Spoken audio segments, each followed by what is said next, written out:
शान्ताकारं भुजगशयनं पद्मनाभं सुरेशं विश्वाधारं गगनसदृशं मेघवर्णं शुभाङ्गं लक्ष्मीकान्तं कमलनयनं योगवेध्यानगम्यं वन्दे विष्णुं भवेरं सर्वलोकैकनाथम्। ഓ നമോ ഭഗവതേ വാസുദേവായ. നമോ ഭഗവതേ വാസുദേവായ. ഓം ശ്രീകൃഷ്ണായ പരബ്രഹ്മണേ നമ. എല്ലാ സജ്ജനങ്ങൾക്കും ഗുരുവായൂരപ്പൻ്റെ നാമത്തെ സാഷ്ടാംഗ പ്രണാമം. ഉത്തരഗീതയും ഗീതയും തമ്മിലുള്ള താരതമ്യ പഠനമാണ് നമുക്ക് ഇന്നും ചിന്തിക്കാനുള്ളത്. ഉത്തരഗീതയിൽ 2-ാം അധ്യായത്തിലെ 40-ാമത്തെ ശ്ലോകത്തിൽ ഭഗവാൻ പറഞ്ഞു, തപേൽ വർഷസഹസ്രാണി ചൈകപാദസ്ഥിതോ നര ഏകസ്യ ജ്ഞാനയോഗസ്യ കലാം ന അർഹതി ഷോഡശീം. അതായത് വിധിപ്രകാരം യോഗം പരിശീലിക്കാതെ 1000 കൊല്ലം ഒറ്റക്കാലിൽ നിന്ന് തപസ് ചെയ്താൽ പോലും ആ മനുഷ്യൻ ജ്ഞാനയോഗത്തിന്റെ 16 കലകളിൽ ഒന്നുപോലും ലഭിക്കുന്നതിന് അർഹനല്ല എന്ന് പറഞ്ഞു. അതിനി 16 കലകൾ എന്തൊക്കെയാ? ജ്ഞാനയോഗത്തിന്റെ 16 കലകൾ എന്തൊക്കെയാണെന്നും പറയുന്നുണ്ട്. സമഷ്ടി പ്രാണനായിരിക്കുന്ന ഹിരണ്യഗർഭമാണ് ആദ്യത്തെ കല. 2-ാമത്തെ കല നന്മകൾക്ക് ഹേതുഭൂതമായിരിക്കുന്ന ശ്രദ്ധയാകുന്നു. ആദ്യത്തെ കല ഹിരണ്യഗർഭൻ അഥവാ ബ്രഹ്മം, ജീവനാണ് ആദ്യത്തെ കല. 2-ാമത്തത് ശ്രദ്ധയാണ്. 3-ാമത്തത് പഞ്ചഭൂതങ്ങളാണ്, അതായത് ആകാശം, അഗ്നി, വായു, ജലം. അതുകൊണ്ടാണ് ശരീരം ഉണ്ടാക്കിയിരിക്കുന്നത്. പിന്നെ ജ്ഞാനേന്ദ്രിയങ്ങളാണ് 4-ാമത്തെ കല. കർമ്മേന്ദ്രിയങ്ങൾ 5-ാമത്തെ ശക്തി. കല എന്ന് പറഞ്ഞാൽ ശക്തി എന്ന് മനസ്സിലാക്കിക്കൊള്ളണം. ഇന്ദ്രിയങ്ങളുടെ നാഥനായിരിക്കുന്ന മനസ്സ് 6-ാമത്തെ, 6th സെൻസ് എന്ന് പറയുന്നത്, അല്ലെങ്കിൽ തന്നെ 6-ാമത്തെ കല എന്ന് തന്നെയാണ് പറയുന്നത്. ചിന്തനശേഷിയാകുന്ന ചിത്തം 7-ാമത്തെ കലയും നിശ്ചയസ്വരൂപമായിരിക്കുന്ന ബുദ്ധി 8-ാമത്തെ കലയുമാണ്. അഷ്ടബന്ധത്തെ പറ്റി നമ്മൾ 7-ാം അധ്യായത്തിൽ ഗീതയിൽ പഠിച്ചതുമാണ്. പ്രവർത്തനത്തിന്റെ ആധികാരികമായ അഹങ്കാരം 9-ാമത്തെ കലയാണ്, അഹംബോധം. നിലനിൽപ്പിന് ആവശ്യമായിരിക്കുന്ന അന്നമാണ് 10-ാമത്തെ കല. അന്നമയമായ ശരീരത്തെ നിലനിർത്തുന്നതിന് അന്നമാണ് പ്രധാനം. അതുകൊണ്ട് അത് 10-ാമത്തെ കലയാണ്. അന്നത്തിൽ നിന്നും ഉണ്ടാകുന്നതും പ്രവൃത്തികൾക്ക് പ്രചോദനമാകുന്ന വീര്യവും നൽകുന്നത് ഈ അന്നത്തിന്റെ ശ്രേഷ്ഠത കൊണ്ടാണ്. ആ വീര്യത്തെ, അന്നത്തിൽ നിന്നുണ്ടാകുന്ന വീര്യത്തെയാണ് 11-ാമത്തെ കലയായിട്ട് പറയുന്നത്. 10-ാമത്തെ കല അന്നമാണെങ്കിൽ ആ അന്നത്തെ വീര്യമുണ്ട്. ആ വീര്യം കൊണ്ടാണ് പ്രോട്ടീൻസ് ഒക്കെ പ്രൊഡക്റ്റ് ചെയ്ത് നമ്മുടെ ശരീരത്തെ നിലനിർത്തുന്നതിന് ആ വീര്യം 11-ാമത്തെ കലയാണ്. യമനിയമ ആദി രൂപത്തിലുള്ള യോഗം അഥവാ തപസ്സാകുന്നു. അതാണ് 12-ാമത്തെ കല. ശ്രദ്ധയുണ്ടെങ്കിൽ അതോടൊപ്പം പഞ്ചേന്ദ്രിയങ്ങളെയും നമ്മുടെ ഇന്ദ്രിയ ശക്തികളെയും ഉപയോഗിക്കാൻ വേണ്ടിയിട്ട് അതാതിൻ്റെതായ ഒരു തപസ് ചെയ്യണം. കണ്ണിന്റെ തപസ് എന്ന് പറയാം. നമ്മളിപ്പോൾ തപസ് എന്ന് പറയുമ്പോൾ തന്നെ ആവർത്തിച്ച് നമ്മൾ ചിന്തിക്കേണ്ട വിഷയമാണ്. തപസ് എന്നുള്ള ചിന്ത കേൾക്കുമ്പോൾ തന്നെ നമുക്ക് ഒരു എന്താ പറഞ്ഞേ, ഒന്നുകിൽ ഹിമാലയത്തിന്റെ ഗുഹയിലോ ഇല്ലെങ്കിൽ ഒരു വനത്തിലോ ഒരു മുനിശ്രേഷ്ഠൻ തപസ്സിരിക്കുന്ന പിക്ചറാണ് നമ്മുടെ മനസ്സിൽ തോന്നുക. എന്നാൽ അതല്ല. കണ്ണുകൊണ്ട് കാണേണ്ട കാര്യങ്ങൾ കാണുന്നത് തപസ്സാണ്. ശരി, കേൾക്കേണ്ട കാര്യങ്ങൾ കൃത്യമായിട്ട് കേൾക്കുന്നത്, ശ്രദ്ധയോടെ കേൾക്കുന്നത്, അത് ചെവി കൊണ്ട് ചെയ്യേണ്ട തപസ്സാണ്. ഇങ്ങനെ ശരീരത്തിലെ ഓരോ അംഗപ്രത്യങ്ങളും ചേർത്ത് ശരീരം കൊണ്ട് ചെയ്യേണ്ട തപസ്, മനസ്സുകൊണ്ട് ചെയ്യേണ്ട തപസ്, വാക്കുകൊണ്ട് ചെയ്യേണ്ട തപസ്സിനെ പറ്റിയൊക്കെ ഗീതയിൽ 17-ാം അധ്യായത്തിൽ ശ്രദ്ധാത്രയത്തിൽ പറയുന്നുണ്ട് എന്നർത്ഥം. അപ്പൊ ആ തപസ്സാണ് 12-ാമത്തെ കല. ഉപാസനയ്ക്ക് സൗകര്യവും മാർഗവും നൽകുന്ന ഹംസമന്ത്രം, അതായത് ഓംകാര മന്ത്രം, ആ സോഹം എന്ന മന്ത്രത്തെയാണ് ആത്മമന്ത്രം എന്ന് പറയുന്നത്. അതാണ് ശരിക്കും പ്രണവം തുടങ്ങിയ മന്ത്രങ്ങൾ ജ്ഞാനപുരുഷന്റെ 13-ാമത്തെ കലയാണ്. 12-ാമത്തെ കല ഹംസമന്ത്രം അല്ല, ശരീരമാണ്. ശരീരം കൊണ്ട് ചെയ്യേണ്ട ഇന്ദ്രിയ വീര്യങ്ങളെ ഉപയോഗിച്ചുകൊണ്ട്, ശക്തികളെ ഉപയോഗിച്ച് ചെയ്യുന്ന തപസ്സാണ് 12-ാമത്തെ കല.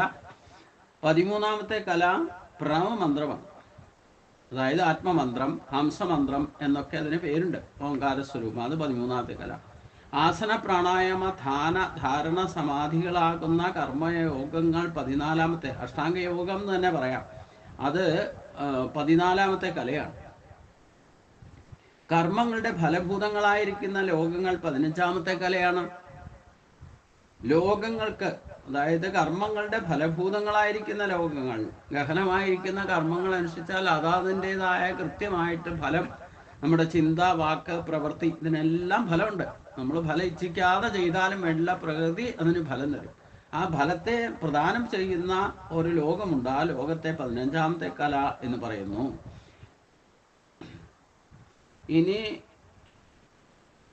കർമ്മങ്ങളുടെ ഫലഭൂതങ്ങളായുള്ള 15-ാമത്തെ കലയും ലോകങ്ങൾക്ക്, ജീവികൾക്കും, ദ്രവ്യങ്ങൾക്കും മറ്റുമുള്ള നാമങ്ങൾ ജ്ഞാനയോഗത്തിന്റെ 16-ാമത്തെ കലയാണ്.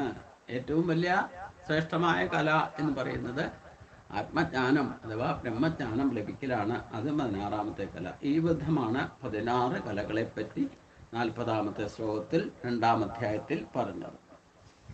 അതുകൊണ്ട് തപശ്ചര്യകളും മറ്റും ചെയ്യുന്നതിന് മുമ്പായിട്ട് യഥാർത്ഥ വിദ്യ അഭ്യസിക്കണം. ഈ 16 കലകൾ എന്തൊക്കെയാണ് മനസ്സിലാക്കണം. ഇത് നമ്മുടെ ശരീരത്തിലുണ്ട്, ഇല്ലാത്തതല്ല. അതിനെയൊക്കെ പോഷിപ്പിക്കാനാണ് ഭഗവാൻ കർമ്മയോഗത്തിൽ ദേവാൻ ഭാവയതാനേനതേ ദേവ ഭാവയന്തുവാക പരസ്പരം ഭാവയന്തക ശ്രേയ പരമവാപ്സ്യതാം എന്ന് പറഞ്ഞു. അതിന് ഈ ശരീരത്തിലുള്ള ഈ 16 കലകളെ ഉദ്ദീപിപ്പിക്കുക, പോഷിപ്പിക്കുക. അപ്പോൾ ആ കലകൾ തന്നെ പ്രകൃതിദത്തമായിട്ട് നമുക്ക് ഇഷ്ടഭോഗങ്ങളെ നൽകും. പുറകിൽ നിന്നല്ല. ഈ പറയുന്ന 16 കലകളെ പോഷിപ്പിച്ചാൽ 16 ഗുണങ്ങളാണ്, അല്ലെങ്കിൽ ശക്തികളാണ് ഈശ്വരീയമായിട്ടുള്ളത്. അത് നമ്മളിൽ പ്രവർത്തിക്കാൻ തുടങ്ങും. നമ്മളിൽ ജ്ഞാനമാകുന്ന ആ ദീപം തെളിയും തന്നെ. ഭഗവാൻ പറയുന്നുണ്ടോ, തേഷാമേവാനുകമ്പാർത്ഥമഹമജ്ഞാനജന്തമനാശയന്നാത്മസ്വഭാവത്തോ ജ്ഞാനദീപേന വാസത എന്ന് വിഭൂതിയോഗത്തിൽ പറയുന്നുണ്ടല്ലോ. എപ്പോൾ ഭഗവാന്റെ കൃപയുണ്ടാകുന്നോ അപ്പോഴാണ് ബുദ്ധിവികാസം ഉണ്ടാകുന്നതും ജ്ഞാനം ലഭിക്കുന്നതും. കൃപ ലഭിച്ചാൽ മോക്ഷപ്രാപ്തിയും പരമപദപ്രാപ്തിയും ലഭിക്കുന്നത് എന്നർത്ഥം. അതുകൊണ്ട് ഈ അവസ്ഥയെക്കുറിച്ച്, ഇപ്രകാരമുള്ള ഈ അവസ്ഥയെക്കുറിച്ച് ഭഗവത്ഗീതയിലും 6-ാം അധ്യായത്തില് 15-ാമത്തെ ശ്ലോകത്തിലും ഭഗവാൻ പറയുന്നുണ്ട്. യുജ്ജുന്നേവം തദാത്മാനം യോഗി നേതമാനസ ശാന്തി നിർവാണ പരമാം മത്സ്യംസ്ഥാം അതഗച്ഛതി.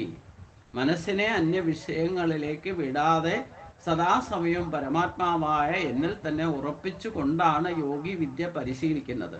അതുകൊണ്ട് അദ്ദേഹം സദാസമയവും എന്നിൽ തന്നെ സ്ഥിതി ചെയ്യുന്നു. അദ്ദേഹം മോക്ഷപ്രാപ്തിയിലൂടെ മഹത്തായ ശാന്തിയെ പ്രാപിക്കുന്നു. മനസ്സിനെ അന്യവിഷയങ്ങളിലേക്ക് വിടാതെ സദാസമയം പരമാത്മാവായിരിക്കുന്ന എന്നിൽ തന്നെ ഉറപ്പിച്ചുകൊണ്ട് യോഗി വിദ്യ പരിശീലിക്കുന്നു. അതുകൊണ്ട് അദ്ദേഹം സദാസമയവും എന്നിൽ തന്നെ സ്ഥിതി ചെയ്യുന്നു. അദ്ദേഹം മോക്ഷപ്രാപ്തിയിലൂടെ മഹത്തായ ശാന്തിയെ പ്രാപിക്കുകയും ചെയ്യും. അപ്പം ഇങ്ങനെ ഒരു യോഗത്തിലേക്ക് എത്താൻ വേണ്ടിയിട്ടുള്ള ശ്രമമാണ് ബാഹ്യമായ വിഷയങ്ങളിൽ നിന്നൊക്കെ വിട്ടിട്ട് കുറച്ചു കാലം ഇവിടെ വന്ന് നിൽക്കാമെന്ന് ഉദ്ദേശിച്ചുകൊണ്ട് ഞാൻ പ്രവർത്തിക്കുന്നത്. ഈ ബാഹ്യമായ വിഷയങ്ങളിലേക്ക് നമ്മളിപ്പോൾ കൂടെ നിന്നാൽ, ഇവിടെ നിന്നാൽ പോലും നമ്മളെ അന്യ വിഷയങ്ങളിലേക്ക് വ്യാപിപ്പിക്കും. ഇന്നലെ തുടക്കത്തിൽ തന്നെ ഇവിടെ അഖണ്ഡനാമം നടക്കുന്നതുകൊണ്ട് പകൽ സമയത്ത് എനിക്ക് ക്ലാസ് എടുക്കാൻ പോലും സാധിച്ചില്ല. കാരണം അതിൻ്റെ ശബ്ദം അമ്പലത്തിൻ്റെ അടുത്താന്ന് പറഞ്ഞിട്ട് കാര്യമൊന്നുമില്ല. വിജനമായ സ്ഥലം എന്നൊക്കെ നമുക്ക് ഒറ്റനോട്ടത്തിൽ. പക്ഷെ ഇന്നലെ ഒരു ദിവസം എനിക്ക് ക്ലാസ് എടുക്കാൻ വേണ്ടിയിട്ട് അഖണ്ഡനാമം വൈകുന്നേരം 6 മണി വരെ, അതായത് മണ്ഡലകാലം തുടങ്ങി. അതുകൊണ്ട് ആദ്യത്തെ ശനിയാഴ്ചയാണ് ഇവിടെ സാധാരണ അഖണ്ഡനാമം നടക്കല്. ഇന്നലെ 1-ാം തീയതി ശനിയാഴ്ച തന്നെ ആയിരുന്നുകൊണ്ട് ഇന്നലെ തുടക്കം തന്നെ അഖണ്ഡനാമമായിരുന്നു. ഞാൻ പാരായണമൊക്കെ സാധാരണ നമ്മൾ ജപതപാദികളൊക്കെ അമ്പലത്തിൽ പോയി ചെയ്തു വന്നു. പക്ഷെ എനിക്ക് ക്ലാസ് എടുക്കാൻ അതുപോലെ ഇന്നത്തെ സമയത്ത് ഇപ്പോൾ 10 മണിക്ക് 10-11 മണിക്ക് ഞാൻ ചെയ്യുന്ന പോലെ ഇന്നത്തെ ജപമൊക്കെ 10 മണിക്ക് കഴിഞ്ഞ് വന്നിട്ടാണ് ഇപ്പോൾ ക്ലാസ് എടുക്കുന്നത്. അപ്പം ഇങ്ങനെ ബാഹ്യ വിഷയങ്ങൾ നമ്മളെ എത്ര ഏകാഗ്രമായിട്ട് ചെയ്യാൻ ശ്രമിച്ചാലും അന്യവിഷയങ്ങൾ നമ്മളെ വന്ന് ബാധിക്കും. പക്ഷേ മനസ്സിനെ അന്യവിഷയങ്ങളിലേക്ക് വിടാതെ സദാസമയം പരമാത്മാവുമായിട്ട് ഭഗവാനിൽ ഉറപ്പിച്ച് നിർത്താൻ ശ്രമിച്ചുകൊണ്ടേയിരിക്കണം. അതിനൊരു അഭ്യാസം തന്നെയായത്. ഇതിനിടയ്ക്ക് വേറെ എന്തെങ്കിലും വിഷയം വരും. ഇപ്പം ഗ്രൂപ്പൊക്കെ മിക്കവാറും ഞാനൊക്കെ ലെഫ്റ്റായി. ഗ്രൂപ്പ് ഞാൻ തുടങ്ങി വെച്ചിരുന്ന മറ്റു ഗ്രൂപ്പുകളൊക്കെ ഞാൻ ക്ലോസ് ചെയ്തു. ഫേസ്ബുക്ക് വേണ്ടാന്ന് വെച്ചു. ഇങ്ങനെ ഇൻസ്റ്റാഗ്രാമോ അല്ലെങ്കിൽ അങ്ങനെയൊക്കെ എന്തൊക്കെയോ ഉണ്ടായിരുന്ന കുറേ ഫേസ്ബുക്കിൽ തന്നെ കുറേ ഗ്രൂപ്പീസ് ഉണ്ടായിരുന്നു, അതൊക്കെ ക്ലോസ് ചെയ്തു. എല്ലാത്തിൽ നിന്നും ലെഫ്റ്റായി.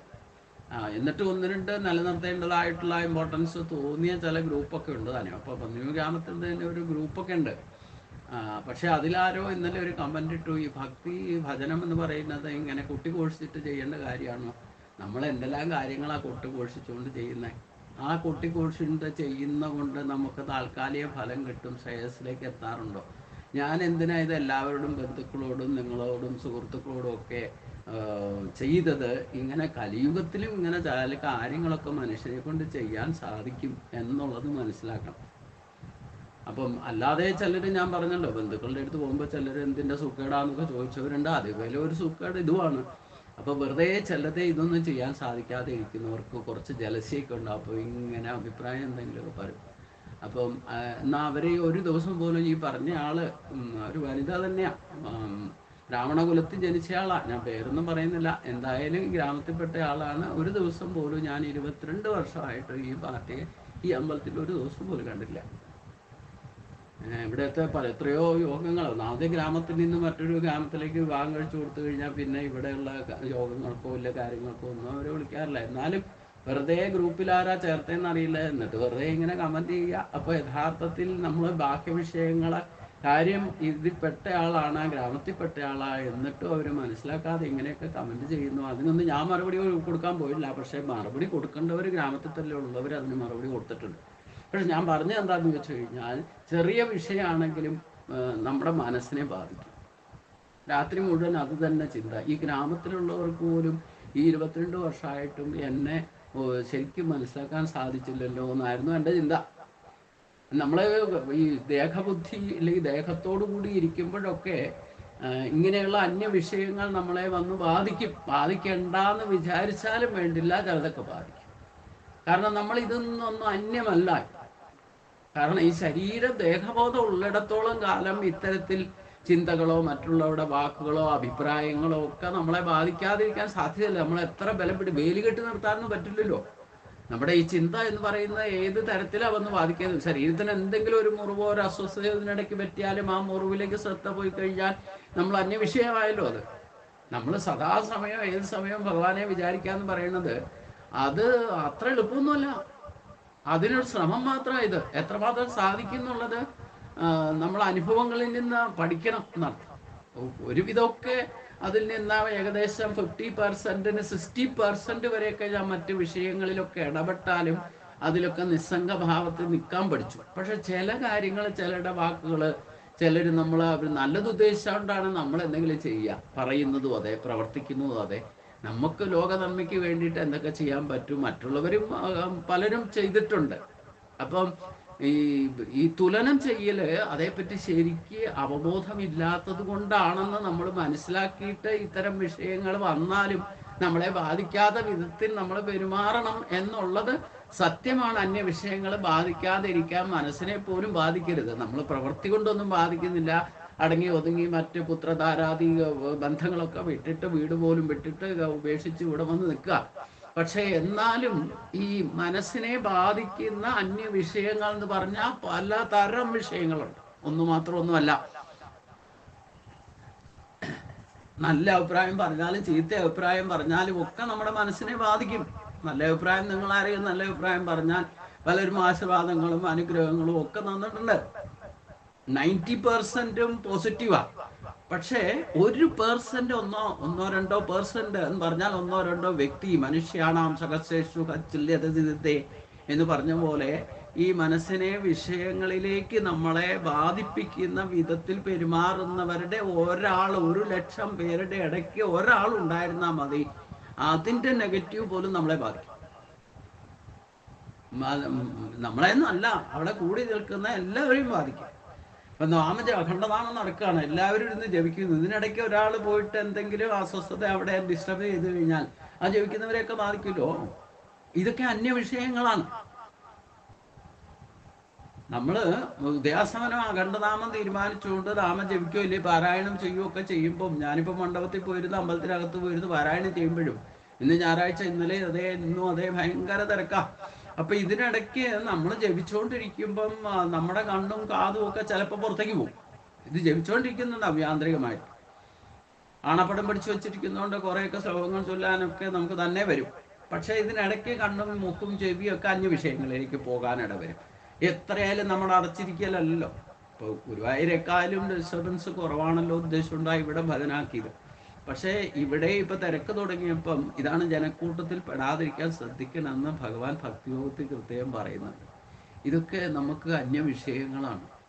നമ്മൾ ഭക്തി ഭാഗത്തിൽ ക്ഷേത്രത്തിലാണ്, പരിപാവനമായ ക്ഷേത്രമാണ്, ഇങ്ങനെയൊക്കെ സൗകര്യം ഉണ്ടെങ്കിലും പോലും ഇതിലും പല വിഷയങ്ങളും നമ്മളെ ബാധിക്കും. ഇതൊക്കെ അനുഭവത്തിൽ നിന്ന് പഠിക്കണം എന്നർത്ഥം.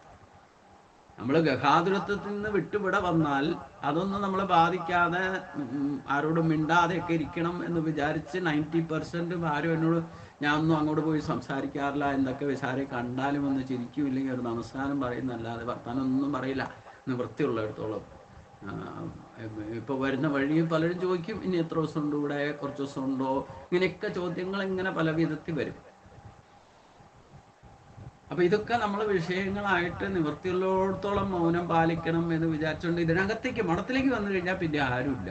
ഇവിടെ ആരുമില്ല, ഒരാൾ പോലും അമ്പലത്തിൽ എത്ര പേര് വന്നു പോയാലും ഇതിനകത്തേക്ക് ആരും വരില്ല.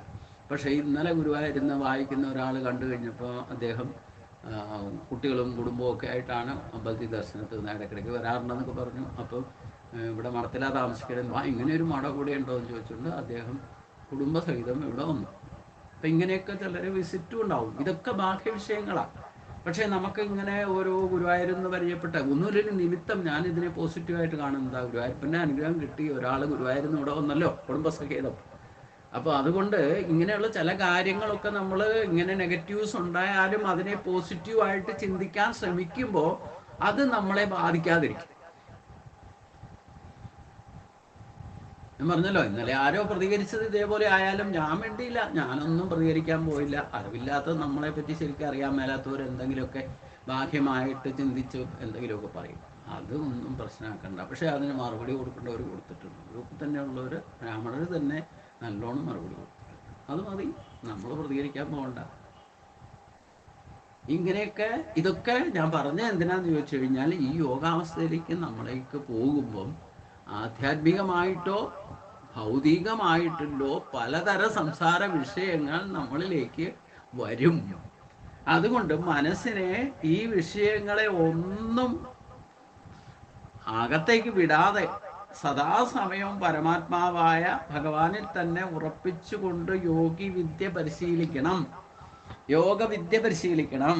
അപ്പോഴേ യോഗാരൂഢനാകാൻ സാധിക്കൂ. അതുകൊണ്ട് ഇതിനു വേണ്ടിയിട്ട് ഇനി ഞാൻ പറഞ്ഞല്ലോ, ഉത്തരഗീതയിൽ നമ്മളെന്താ പഠിച്ചേ, ഒറ്റക്കാലിൽ നിന്ന് 1000 കൊല്ലം തപസ് ചെയ്താലും ശ്രദ്ധയില്ലെങ്കിൽ അതൊക്കെ നിഷ്പ്രയോജനമാകും, അവൻ ഒരിക്കലും യോഗിയാകാൻ അർഹത കിട്ടില്ല എന്ന് പറഞ്ഞു. ഇതൊന്നും വേണ്ട, നമ്മൾ സിമ്പിളായിട്ട് ഇരുന്നുകൊണ്ട് ഈ ബാഹ്യ വിഷയങ്ങൾ നമ്മളെ ബാധിക്കാതിരുന്നാൽ അവൻ ഫലത്തിൽ യോഗിയാവും. ഒരു നേരം ഭക്ഷണം കഴിക്കുക, അത് സാത്വിക ഭക്ഷണം കഴിക്കുക, ബാക്കിയൊക്കെ തന്നിലേക്ക് നമ്മൾ വന്ന് ചേർന്നോളും. നമ്മളൊന്നും ബലം പിടിച്ചിട്ട് നമ്മളേക്ക് ഉണ്ടാക്കാൻ ശ്രമിക്കണ്ട, ഉണ്ടാക്കും.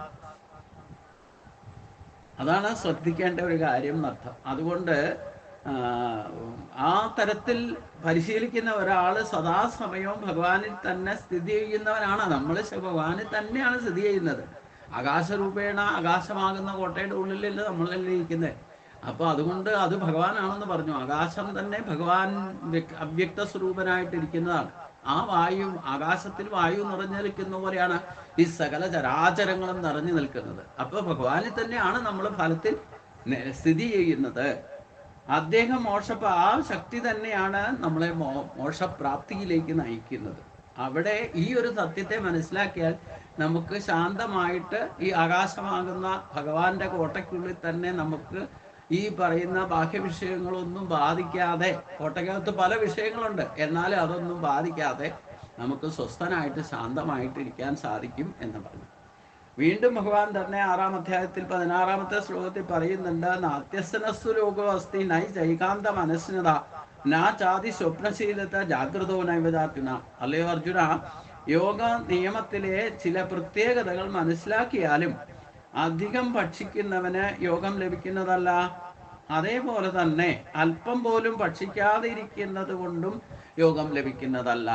അധികം, അതായത് ഉപവാസത്തെ പറ്റിയും കൂടെ ഇവിടെ സൂചന നൽകുന്നു എന്നർത്ഥം. കാരണം ശരീരമാധ്യം കലു ധർമ്മസാധനം. ഒറ്റയടിക്ക് ഒന്നും നിർത്തരുത്, കുറേശ്ശെ ആയിട്ട് വേണം ഉപേക്ഷിക്കണമെങ്കിൽ തന്നെ ഉപേക്ഷിക്കണം. വായു മാത്രം ഭക്ഷിച്ചുകൊണ്ട് 14 വർഷം ലക്ഷ്മണനെ പോലുള്ള ഒരു മനുഷ്യൻ ജീവിച്ചിട്ടുണ്ട് ഭാരതവർഷത്തിൽ. അപ്പം അത് സാധിക്കും, പക്ഷെ അതിനുള്ള അഭ്യാസം വേണം, 1-2 ദിവസമല്ല. അപ്പൊ നമ്മൾ ഈ അന്നമയമായ ശരീരത്തെ നിലനിർത്താൻ അന്നം ആവശ്യമാണ് എന്ന സ്ഥിതിയിലും അത് അമിതമായിട്ട് ഭക്ഷിക്കരുത്, എന്നാൽ ഭക്ഷിക്കാതിരിക്കരുത്. ഒരു നേരമെങ്കിലും അല്പം ഭക്ഷണം കഴിക്കാം എന്നർത്ഥം. അത് സാത്വിക ഭക്ഷണം കഴിക്കുക. അധികം ഉറങ്ങുന്നവനും ഉറങ്ങാൻ പറ്റാത്തവനും ഇല്ലെങ്കിൽ ഉറങ്ങാതിരിക്കുന്നവനും യോഗം സാധ്യമല്ല. ഉറക്കം വന്നാൽ കിടന്ന് ഉറങ്ങിക്കോളാം, അത് പകലാണേലും വേണ്ട രാത്രി ആയാലും വേണ്ട. നിങ്ങൾക്ക് ഉറക്കം ശല്യം ചെയ്യുന്നില്ലേ? ഉറക്കം വരുന്നു വായിക്കാനിരിക്കുമ്പോഴോ ഇല്ലെങ്കിൽ ഇങ്ങനെയുള്ളത് എന്തെങ്കിലും സത്സംഗത്തിൽ പങ്കെടുക്കുകയോ ഒക്കെ ചെയ്യുമ്പോൾ, ഇത് ചിലർക്ക് ജപിക്കുമ്പോൾ ഉറക്കം വരും, എന്നാൽ ആദ്യം പോയിട്ട് കിടന്ന് ഉറങ്ങാം. കാരണം ഈ രണ്ടും കൂടെ നടക്കില്ല. വ്യാപരിക്കുന്ന ബുദ്ധി കർമ്മബോധത്തിന് പറ്റില്ല. അപ്പം നമുക്ക് ഉറക്കം വരണ്ടോ? കുറച്ച് നേരം ഒന്ന് കിടക്കാം, അപ്പോൾ ഒരു മയക്കം കഴിയും. അത് എഴുന്നേറ്റ് കഴിഞ്ഞാൽ ഒന്ന് ഫ്രഷ് ആവും. പിന്നെ ഏറ്റവും വലിയ റെസ്റ്റ് എന്ന് പറയുന്നത് നമുക്ക് ശരീരത്തിന് ഏതെങ്കിലും വ്യക്തി ക്ഷതം ഇല്ലെങ്കിൽ വല്ലായ്മ ഉണ്ടെങ്കിലാണ് ഉറക്കമൊക്കെ പെട്ടെന്ന് വരും. അപ്പം ഒന്ന് റെസ്റ്റ് എടുക്കേണ്ട സമയമായെന്ന് മനസ്സിലാക്കിയിട്ട് ഒന്ന് കിടന്നുറങ്ങാം. ഒന്ന് കിടന്നാൽ മതി, അപ്പം തന്നെ തീരുവത്. ഒരു മയക്കം കഴിഞ്ഞാൽ പിന്നെ എഴുന്നേറ്റ് വരുമ്പോൾ ഒരു അമിതമായിട്ട് ഉറങ്ങാൻ ക്ഷീണം ഓവർകം ചെയ്യും. ഓവർകം ചെയ്യല്ല ചെയ്യുന്ന വെച്ചാൽ നമ്മുടെ യോഗസ്ഥിതിയെ ഓവർകം ചെയ്തിട്ട് ഉറക്കം വരും. അതാണ് അമിതമായിട്ട് ഉറങ്ങാൻ. പിന്നെ എപ്പോഴും ഉറങ്ങണം എന്നൊക്കെ തോന്നുമ്പോൾ എത്ര എണീക്കാൻ തോന്നില്ല. അഥവാ എണീങ്ങാനും ഒരു ചടവുണ്ടാകുന്നുണ്ട്. അതുകൊണ്ട് തലയ്ക്കൊക്കെ ഭാരം കൂടും. അതുകൊണ്ട് ഉറങ്ങാതിരിക്കുകയും ചെയ്യരുത്, എന്നാൽ അമിതമായിട്ട് ഉറങ്ങുകയും ചെയ്യരുത്. യോഗാവസ്ഥ പരിശീലിച്ചവർക്ക് യോഗനിദ്ര സാധ്യമാണ്. അത് യോഗ പരിശീലിക്കുന്നവരോട് യോഗാസനം ചെയ്യാൻ പറഞ്ഞാലും എല്ലാവർക്കും ഇഷ്ടം ഓരോ ആസനത്തിലാണ്. എന്താ ശവാസനം ചെയ്യാൻ, അത് ശ്രദ്ധിച്ചിരുന്നതിന് എന്താ കുഴപ്പമില്ല. ശവാസനം ചെയ്യുമ്പോൾ മയങ്ങിപ്പോവും. അപ്പൊ അതുകൊണ്ട് അങ്ങനെ അമിതമായിട്ട് ഉറങ്ങുന്നവനും ഉറങ്ങാതിരിക്കുന്നവനും യോഗം സാധ്യമല്ല. ഈ 4 സംഗതികൾ യോഗ സാധകൻ അറിഞ്ഞിരിക്കേണ്ട പ്രധാന രഹസ്യങ്ങളാണ്. എന്തൊക്കെയാണ്?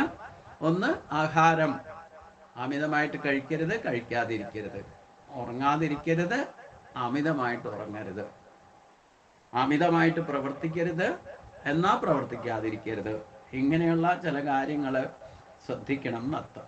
അതിന് ഭഗവാൻ അടുത്ത ശ്ലോകത്തിൽ ഒന്നോടെ നമുക്ക് ദുഃഖത്തിന് ഹേതുവാകുന്ന ചില കാര്യങ്ങൾ, ദുഃഖമില്ലാതെയാക്കുന്നതിന്, രോഗങ്ങളെ വരെ ഇല്ലാതെയാക്കാൻ സാധിക്കും. എന്താണ്? യുക്ത ആഹാര വികാരസ്യ യുക്ത ചേഷസ്സു കർമ്മസ്സു യുക്ത സ്വപ്ന അവബോധസ്യ യോഗോ ഭവതി ദുഃഖ. 6-ാമത്തെ അധ്യായത്തിൽ തന്നെ 17-ാമത്തെ ശ്ലോകത്തിൽ ഞാൻ ഇടയ്ക്കിടയ്ക്ക് യോഗ പരിശീലനത്തിന് പറയുന്ന ഒരു ശ്ലോകമാണ്. ഈ യുക്താഹാര വികാരസ്യ യുക്ത ചേഷസ്സു കർമ്മസ്സു എന്ന് പറയുന്നത് അവരവർക്ക് യുക്തമായത് എന്ന് വേണം ധരിക്കാൻ. എല്ലാവർക്കും യുക്തമായത് എല്ലാവർക്കും ഒരേപോലെ യുക്തമാകില്ല. കാരണം അവരവരുടെ സ്വഭാവവും കർമ്മവാസനയും ജന്മവാസനയും ആണ് നമ്മുടെ ഇഷ്ടാനിഷ്ടങ്ങളൊക്കെ തീരുമാനിക്കുക, നമ്മുടെ പ്രൊവിഷൻസ്, കർമ്മത്തിലുള്ള പ്രൊവിഷൻസ് തീരുമാനിക്കുക.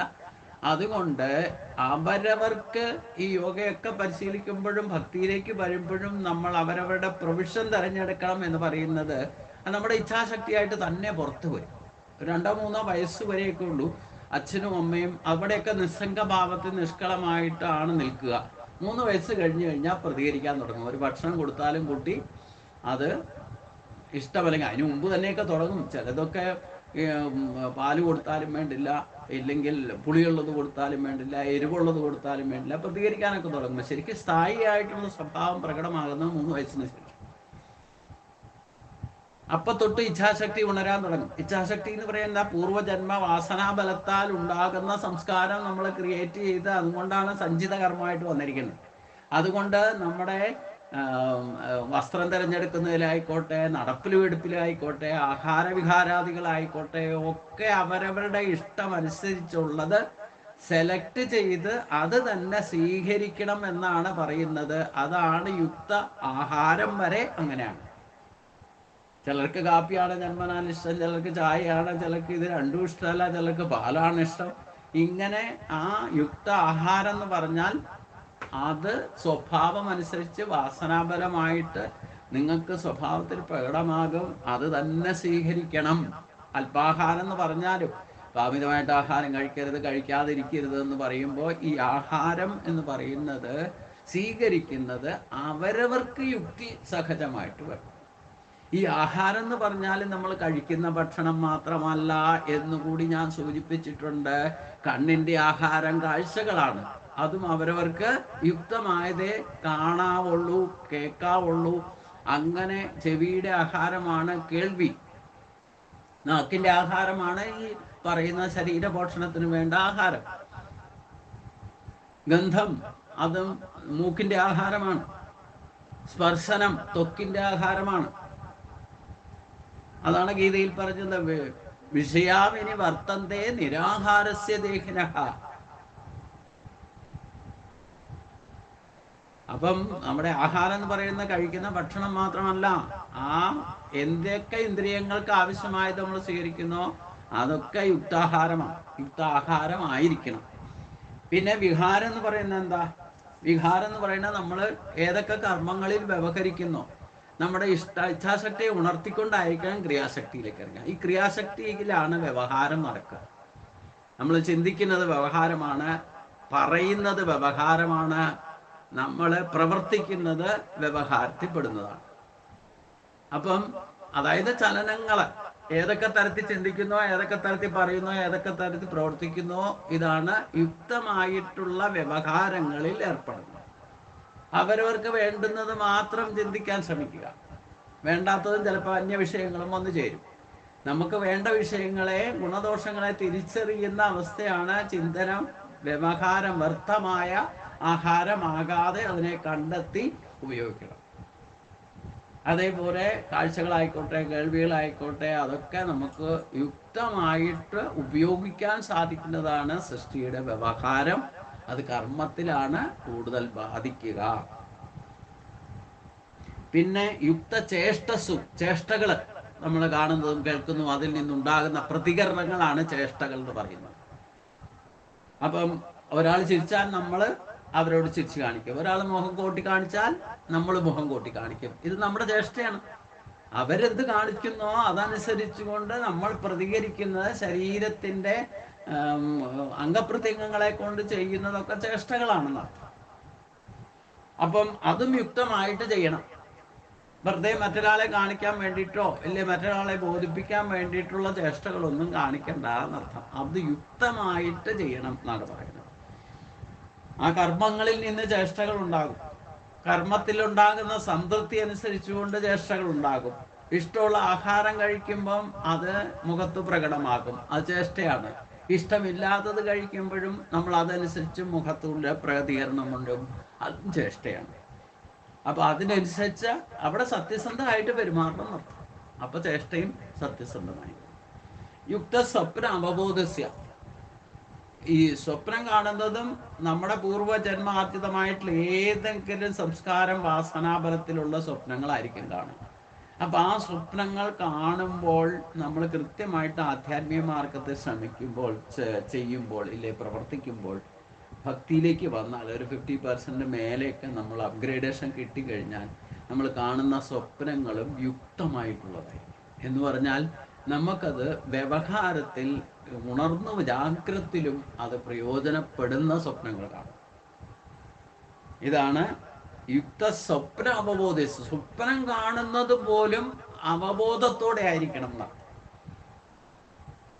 ഇതെങ്ങനെ സാധിക്കാമെന്ന് ചിന്തിക്കും.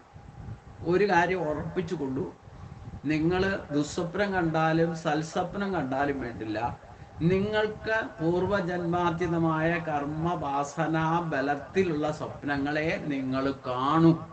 അല്ലാത്തത് കാണുന്ന പ്രശ്നമേ ഇല്ല. ഇത് സംസ്കാരത്തിൽ നിന്ന്, വാസനാബലത്തിൽ നിന്ന് സ്വപ്നം കാണുക. ആ സ്വപ്നം കാണുമ്പോൾ അത് എന്തുകൊണ്ടാണ്, എന്തുമായിട്ട് പൂർവജന്മ വാസനാബലമാണ് കാണിച്ചിരിക്കുന്നതെങ്കിൽ നമുക്ക് അവിടെ കർമ്മത്തിൽ എന്തെങ്കിലും ഗതിവിഗതികൾ സംഭവിക്കാനിടപെടും. ഇപ്പൊ പണ്ട് ജനക മഹാരാജാവ് ഒരു സ്വപ്നത്തിന്റെ പേരിട്ട് വലിയൊരു വിളംബരം നടത്തി. ഒരു സ്വപ്നം കണ്ടത്. ഇവിടെയാണ് ജനക മഹാരാജാവ് ആ സ്വപ്നത്തെ യുക്തമായിട്ട് ഉപയോഗിക്കുന്നത്. ഇതാണ് യുക്ത സ്വപ്ന അവബോധസ്യ. ആ യുക്ത സ്വപ്നത്തെ കണ്ടിട്ട് ഇതിന്റെ വിശദീകരണം കൂടുതൽ നൽകുന്ന ജ്ഞാനികളെ വിളിച്ചു വരുത്താൻ വേണ്ടിയിട്ട് അവർക്ക് പാരിതോഷങ്ങളും സ്വർണം ഇല്ലേ ഗോക്കളും ഒക്കെ ദാനം ചെയ്യാമെന്ന് പറഞ്ഞിട്ട് വലിയൊരു വിളംബരം നടത്തി. ഇത് അഷ്ടാവക്ര ഗീതയിൽ നോക്കിയാൽ നമുക്കറിയാം. അപ്പം അഷ്ടാവക്രനാണ് ഈ സ്വപ്നത്തിൻ്റെ യഥാർത്ഥ തത്വം എന്താണെന്ന് പറഞ്ഞു കൊടുക്കാമെന്ന് പറഞ്ഞുകൊണ്ട് പ്രകടമാകുന്നത്. അപ്പോൾ കൊട്ടാരത്തിൽ പ്രകടമായപ്പോൾ തന്നെ ഇദ്ദേഹത്തിന് 8 വളവുകളുണ്ട് ശരീരത്തിന് തന്നെ. ഇദ്ദേഹം കടന്നു വന്നപ്പോൾ തന്നെ അവിടെ ഇരുന്നവരൊക്കെ ചിരിച്ചു, രാജാവടക്കം ചിരിച്ചു. അപ്പോൾ അഷ്ടാവക്രം പറഞ്ഞെന്താ, ഇവിടെ ഇരിക്കുന്ന എല്ലാം ചെരുപ്പൂത്തികളാണോ? ഒരാൾ കടന്നു വന്നിട്ട് ഇയാളുടെ ഈ ശരീരത്തിൻ്റെ വളവും ഒക്കെ കണ്ടിട്ട് ആണ് ബാക്കിയുള്ളവരൊക്കെ ചിരിച്ചത്. ഇദ്ദേഹം കടന്നു വന്നിട്ട് പ്രവേശിച്ച ഉടനെ യാദസദസ്സിൽ എല്ലാവരും ചിരിച്ചു. ഒരു കളിയാക്കി, ഒരു ആക്കിച്ചിരിക്കല്. ഇത് കണ്ടപ്പം ഈ അവബോധം ഉണ്ടായിരുന്ന അഷ്ടാവക്രൻ രാജാവടക്കം ബാക്കിയുള്ളവരെ മുഴുവൻ ഒരു കുടച്ചു കളഞ്ഞു. ഞാനൊരു ശ്രേഷ്ഠ ജ്ഞാനികളുടെ പണ്ഡിത സദസ്സിലേക്കാണ് കയറി വന്നെന്ന് ഞാൻ വിചാരിച്ചേ. പക്ഷെ ഇവിടെ ഇരിക്കുന്നവർ മുഴുവൻ ചെരുപ്പൂത്തികളാണല്ലോ എന്ന് പറഞ്ഞു. എന്താ ചെരുപ്പൂത്തി എന്ന് പറയാൻ എന്താ കാരണം? ഈ ചെരുപ്പൂത്തി എപ്പോഴും നല്ല തോല അന്വേഷിക്കുക. അപ്പൊ ഈ തോലിന്റെ നിറവും ഇല്ലേ, തോല് കണ്ടിട്ടാണോ നിങ്ങൾ എന്നെ മനസ്സിലാക്കിയെന്നാണ് ചോദ്യം. അപ്പൊ തോല് കണ്ടിട്ട് അതിന്റെ ഗുണദോഷങ്ങളെ തിരിച്ചറിയുന്നത് ആരാ? ചെരുപ്പൂത്തികളാണ്. പ്രത്യക്ഷത്തിൽ കാണുന്നത് എന്താണോ ആ ചെരുപ്പൂത്തിയുടെ സ്വഭാവത്തോടു കൂടിയുള്ളവരാണോ ഇവിടെ എന്നാണ് അദ്ദേഹം ചോദിച്ചത്. കാരണം എന്താ, ഈ തോലിന്റെ കളറും നിറവും ഇല്ലെങ്കിൽ എൻ്റെ ശരീരത്തിന്റെ ആഴം ഒടുവും വളവും ഒക്കെ കണ്ടിട്ടാണോ എന്നെ തീരുമാനിക്കുന്നത്? ഞാൻ ആരാണെന്ന് മനസ്സിലാക്കുന്നത് അങ്ങനെയാണോ എന്നാണ് ചോദ്യം. അത് മനസ്സിലാക്കാതെ ശരിക്കും എന്താണെന്ന് ഞാനെന്ന ആ ബോധതലത്തിൽ നിൽക്കുന്ന എന്നെ നിങ്ങൾ തിരിച്ചറിയാതെ എൻ്റെ തൊലിപ്പുറം കണ്ടിട്ട് നിങ്ങൾ എല്ലാവരും ചിരിച്ചതെങ്കിൽ നിങ്ങൾ ഈ സദസ്സിലിരിക്കുന്നവർ മുഴുവൻ ചെരുപ്പുത്തിക്ക് തുല്യമാണ് എന്നാണ് അഷ്ടാവക്രം പറഞ്ഞത്. ഇതേപോലെയാണ് നമ്മളിപ്പോൾ എന്ത് ചെയ്യാൻ പുറപ്പെട്ടാലും നമ്മുടെ വ്യവഹാരത്തിലുള്ള ചലനങ്ങളൊക്കെ കണ്ടാൽ ഇതേപ്പറ്റി അവബോധം ഇല്ലാത്തവർ പല അഭിപ്രായങ്ങൾ പറഞ്ഞു എന്നിരിക്കും, കളിയാക്കി ചിരിച്ചു എന്നിരിക്കും, വട്ടാണെന്ന് പറഞ്ഞു എന്നിരിക്കും. അത് യഥാർത്ഥ അവബോധം ഇല്ലാത്തത് കൊണ്ടാണ്. ഈ സംഭവം നമുക്ക് സ്വപ്നത്തിൽ വരെ ബാധിക്കും. നമ്മൾ ആ സ്വപ്നത്തെ പറ്റി ശരിക്ക് ചിന്തിക്കാൻ നമുക്ക് സാധിക്കുന്നില്ലെങ്കിൽ ജനകനെ പോലെ ജ്ഞാനികളെ സമീപിച്ചിട്ട് ഈ സ്വപ്നം എന്തുകൊണ്ടാണ് കണ്ടത് എന്ന് വിശദീകരിക്കാൻ കഴിവുള്ള ജ്ഞാനികൾ ഭാരതവർഷത്തിലുണ്ടായിരുന്നു, അഷ്ടാവക്രനെ പോലെയുള്ളവർ. അത് മനസ്സിലാക്കാത്തവരും ഉണ്ടായിരുന്നു. പക്ഷേ ഈ ഒരു വിശദീകരണം കേട്ടപ്പോൾ ശരിക്കും ക്ലിക്കായത് ആർക്കാ? ജനകന. ബാക്കിയുള്ളവർക്കും ആർക്കും മനസ്സിലായില്ല എന്തുകൊണ്ടാ ചെരുപ്പൂത്തി എന്ന് പറഞ്ഞത്. ആദ്യം തുടക്കത്തിൽ എല്ലാവരുടെയും കൂട്ടത്തിൽ കൂടി ജനകനും ചിരിച്ചെങ്കിലും പിന്നീട് അഷ്ടാവക്രനെ ശരിക്കും മനസ്സിലാക്കിയിട്ട് ഈ സ്വപ്നത്തിൻ്റെ അവബോധ തലത്തിൽ ചിന്തിക്കാൻ അഷ്ടാവക്രൻ സാധിക്കും എന്ന് ഈ ചെരുപ്പ് കുത്തിയ എന്തുകൊണ്ടാണ് രാജാവ് തന്നെ ചോദിക്കുന്നത്, എന്താണ് അങ്ങ് എല്ലാവരെയും കണ്ടിട്ട് ഇങ്ങനെ കളിയാക്കി ചിരിക്കുന്ന പോലെ ചിരിച്ചത് എന്ന് ചോദിച്ചപ്പോൾ വിശദീകരണം പറഞ്ഞു. അത് കേട്ടപ്പോൾ മനസ്സിലായി ഇദ്ദേഹത്തിന് മാത്രമേ ഈ അവബോധമുള്ളൂ. എൻ്റെ സ്വപ്നത്തെ ചിന്തിച്ചിട്ട് യഥാർത്ഥത്തിൽ എന്തുകൊണ്ടാണ് ഈ സ്വപ്ന ഉദ്ദേശം എന്ന് വെളിപ്പെടുത്താൻ പറ്റിയ ആൾ അഷ്ടാവക്രനാണെന്ന് തീരുമാനിച്ചിട്ട് അഷ്ടാവക്രനെ ഗുരുവായിട്ട് സ്വീകരിക്കുക ചെയ്തത്. പക്ഷേ ഗുരുവായിട്ട് അംഗീകരിക്കുന്നുണ്ടെങ്കിൽ ജനകൻ എന്നെ തേടി വരണം എന്ന് പറഞ്ഞാൽ അപ്പം തന്നെ കാട്ടിലേക്ക് പോയി അങ്ങ് ഇന്ന ദിവസം ഇന്ന സമയത്ത് എന്നെ തേടി എൻ്റെ ആശ്രമത്തിൻ്റെ പരിസരത്ത് വരാൻ പറഞ്ഞ സ്ഥലവും ലൊക്കേഷനോ പറഞ്ഞു കൊടുത്തു. പിന്നെ ജനകൻ അങ്ങോട്ട് പോവുകയാണ് ഉണ്ടായത്. എന്തായാലും ഇതാണ് സ്വപ്ന അവബോധം ഉണ്ടായിരിക്കണം. അതാണ് യുക്ത സ്വപ്ന അവബോധസ്യ എന്ന് പറഞ്ഞാൽ. നമുക്കൊരു നല്ല സ്വപ്നം കണ്ടാലും വേണ്ടില്ല, പലതരത്തിലുള്ള സ്വപ്നങ്ങൾ കാണും. നമ്മൾ സാധാരണഗതിയിൽ സ്വപ്നമല്ലേ എന്ന് പറഞ്ഞിട്ട് അതിനെയൊക്കെ തള്ളിക്കളയും. അത് സത്യമാണെന്ന് തോന്നുകയില്ല, സത്യമല്ലതാനും. പക്ഷേ എന്നാലും നമുക്ക് അത് സത്യമായിട്ട് ചിന്തിക്കണം. എങ്ങനെയെന്ന് ചോദിച്ചു കഴിഞ്ഞാൽ നമുക്ക് ആ കണ്ട സ്വപ്നമായിട്ട് പൂർവജന്മ വാസനാബലത്താലാണ് സ്വപ്നം കണ്ടത്. അതുമായിട്ട് ബന്ധപ്പെട്ടുകൊണ്ട് എന്തെങ്കിലും ഒരു കർമ്മം നമുക്ക് കൊളുത്തിപ്പിടിച്ച് കിടക്കുന്നുണ്ടാവും. അത് തീർത്താൽ അത് പോവും. അതാണ് അവബോധം ഉണ്ടാകുക എന്ന് പറയുന്നത്. അതാണ് സ്വപ്നത്തിൽ അവബോധം ഉണ്ടാക്കുക. അങ്ങനെ യുക്താഹാര വികാരസ്യ യുക്ത ദേശസുകർമ്മത്വ യുക്ത സ്വപ്ന അവബോധസ്യ യോഗോ ഭവതി ദുഃഖക. അതോടുകൂടി ദുഃഖത്തിന് അന്ത്യമുണ്ടാകും എന്നാണ് പറഞ്ഞത്. അപ്പൊ യോഗയിലൂടെ തന്നെ നമുക്ക് ഈ പറയുന്ന ശരീരത്തിനെ ബാധിക്കുന്ന സകല പ്രശ്നങ്ങളെയും ഓവർകം ചെയ്യാൻ സാധിക്കും. നമ്മുടെ ദുഃഖത്തിന്റെ കാരണവും ഈ ഭൗതികമായിട്ടുള്ള നമ്മളെ മനസ്സിനെ ബാധിക്കുന്നതും പ്രവൃത്തിയിലും പലതരത്തിലുള്ള സംസ്കാരം അതുകൊണ്ടുണ്ടായിട്ടുള്ള വാസനാബലത്താലുള്ള ദോഷങ്ങളാണ്. ആ ദോഷങ്ങളെ ഇല്ലാതെയാക്കാനുള്ള അവബോധം ഉണ്ടാകണമെങ്കിൽ യുക്തമായിട്ടുള്ള ആഹാരം സ്വീകരിക്കണം. അതനുസരിച്ചു കൊണ്ട് തന്നെ വിഹാര സൃഷ്ടി വ്യവഹാരാദികൾ ചെയ്യണം. അതേപോലെ നമ്മുടെ ചേഷ്ടകളും കർമ്മങ്ങളും യുക്തിസഹജമായിരിക്കണം. സ്വപ്നത്തെ പോലും അവബോധത്തിൽ കണ്ടുകൊണ്ട് അത് യുക്തിസഹജമായിട്ട് നമ്മൾ ഉപയോഗിക്കാൻ പഠിക്കണം. അങ്ങനെ ഒരവസ്ഥയിലേക്ക് എത്തുന്ന യോഗിക്ക് ഈ യോഗം ഒരു ദുഃഖ നിവാരണമായിട്ട് ഭവിക്കും. അതോടുകൂടി ദുഃഖത്തിൻ്റെ അന്ത്യം സംഭവിക്കുന്ന അർത്ഥം. ഇതിൻ്റെ അടുത്ത ഭാഗം നമുക്ക് അടുത്ത ദിവസം ചിന്തിക്കാം. എല്ലാവർക്കും നമസ്കാരം. ഓം സ്വസ്തി പ്രജാഭ്യാം പരിപാലയന്താം ന്യായേന മാർഗേണ മഹിം മഹേശാ ഗോബ്രാഹ്മണേഭ്യഃ ശുഭമസ്തു നിത്യം. ലോകാ സമസ്താ സുഖിനോ ഭവന്തു. ലോകാ സമസ്താ സുഖിനോ ഭവന്തു. ഓം ശാന്തി ശാന്തി ശാന്തി.